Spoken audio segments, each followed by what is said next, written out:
What's going on, digital world? I hope you are doing well today, friends, wherever you find yourself. But let's get down to it.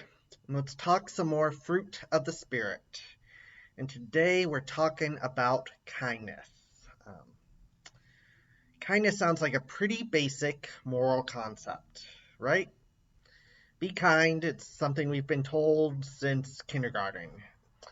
And of course, there are some moral elements and moral teaching that go with this fruit of the Spirit. But the kindness that is being talked about here goes beyond any type of human morality.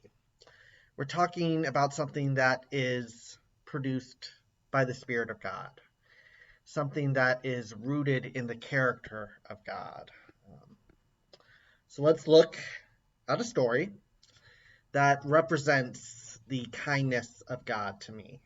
Um, the book of 2 Samuel in the Old Testament, chapter 9. We've got two main characters here, King David and his distant family member and outcast, Mephibosheth, who, if I don't mispronounce his name in this recording, it will only be by the extravagant grace of God. So to help us understand this story, I want you to think of your high school cafeteria. Um, David is the quarterback of the football team. He's got that Letterman's jacket. He's got that charismatic smile.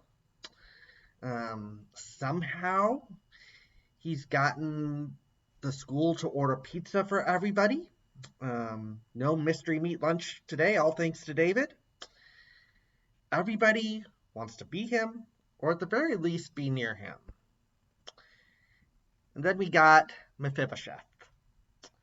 And he's running a little late to lunch today. He's got this disfigured foot. He's got this crutch in his arm. His backpack is overfilled with books because he can't get to his locker in time between classes. His hair is drenched from the rain outside.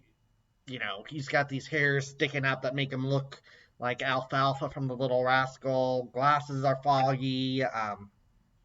Poor guy's just trying not to trip over his old Kmart shoes that are waterlogged for the rest of the day. Well, as Mephibosheth starts to take his normal place at the corner of the lunchroom, sitting alone, nobody else sees him, he hears something very odd. Hey, Mephibosheth! Who's calling his name, he wonders. Wipes the fog from his glasses, and he has to check himself because he's wondering if he's just started to hallucinate because it's David. As in, like, the David, the one who everyone's adored. David tells Mephibosheth, to the shock of everybody, come over here and eat with me. And David gets up, offers Mephibosheth his spot at the table, and this just is shocking to the whole entire cafeteria because the outcast has been given the prize spot. And this, my friends, is the fruit of kindness. Kindness that shows loyalty and faithfulness to people who are overlooked. And here's what's remarkable about this story. David was the king. And because Mephibosheth was his, like a distant relative, Mephibosheth was actually a threat to his throne. And Mephibosheth could have challenged David for that. And most kings in this situation would have gotten rid of Mephibosheth, would have squashed the threat without any thought of it. What I'm talking about is the off with your head type of thing, be gone. So in some sense, Mephibosheth is a dead man walking. And David gives life to this man. And not just like an existence. He didn't just say, that you're still going to be on the margins of society, but we'll let you live. Mephibosheth was treated like one of David's own sons. He was welcomed as one of their own. The person who didn't belong to social customs has been given the highest stature.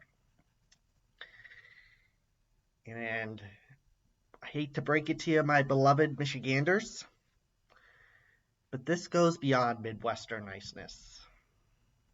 Kindness is about embracing a work of God where we allow God to change us, to change how we see people, to change our hearts toward people.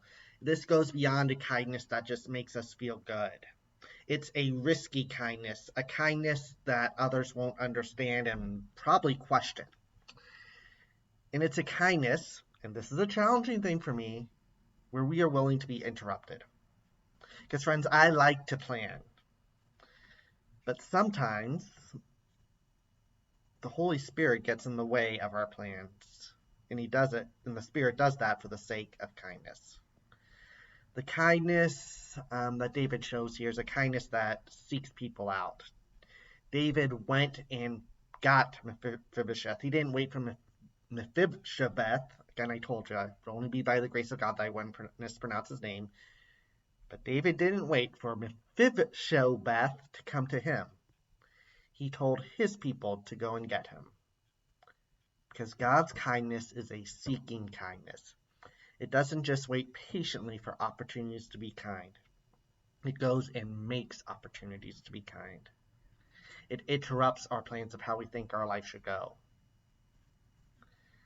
Just look at the story of Ruth, another biblical story. She would have never dreamed that she would have to show kindness to her mother-in-law, but there she was saying to her, your people shall be my people, and your God shall be my God.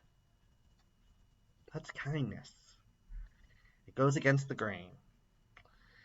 So that's it for today's 5-minute message. We'll see you next week to talk about goodness. Go in peace. Practice and learn how to say Mephibosheth. And in the midst, be kind to yourself and others.